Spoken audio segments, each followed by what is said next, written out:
வணக்கம் அன்பு நண்பர்களே.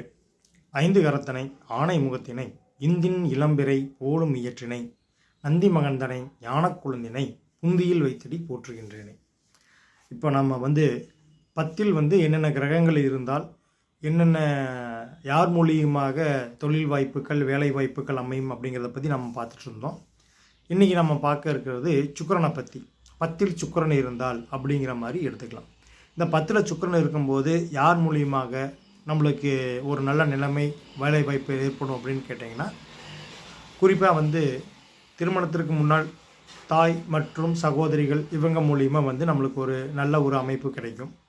திருமணத்துக்கு பின்பு மனைவியின் உதவியால் உங்களுக்கு ஒரு நல்ல சப்போர்ட் கிடைக்கக்கூடிய அமைப்பு. அதன் மூலியமாக தொழில் வாய்ப்புகள், வேலையில் மிகச்சிறந்த உத்தியோக உயர்வுகள் போன்றவை அமையக்கூடிய அமைப்பு. அதே மாதிரி இந்த 10ல் சுக்கிரன் இருக்கும் பொழுது இளம் பெண்கள் மூலியமாக அவங்களுடைய அபிமானத்தல், அதன் காரணத்தினாலும் உத்தியோகத்தில் தொழில் செய்யக்கூடிய இடங்களில் அதிகமான வருவாய் அபிவிருத்தி அப்படிங்கிற மாதிரி செயல்படலாம் இந்த 10ல் சுக்கிரன் இருக்கும்போது ஏற்படக்கூடிய அமைப்பு.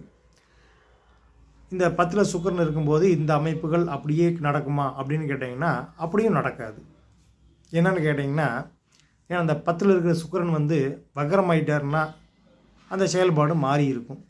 அந்த 10ல் இருக்கிற சுக்கிரன் வக்ரமானாலும் ஆட்சியோ உச்சமோ பெற்றிருந்தால் அந்த இடத்துல ஒரு சின்ன மாறுபாடு வரும். அந்த ஆட்சி உச்சம் பெற்றிருக்கிற இடத்துல ராகுவோ கேதுவோ இணைஞ்சிருந்தால் அந்த விதத்துலேயும் மாறுபடும்.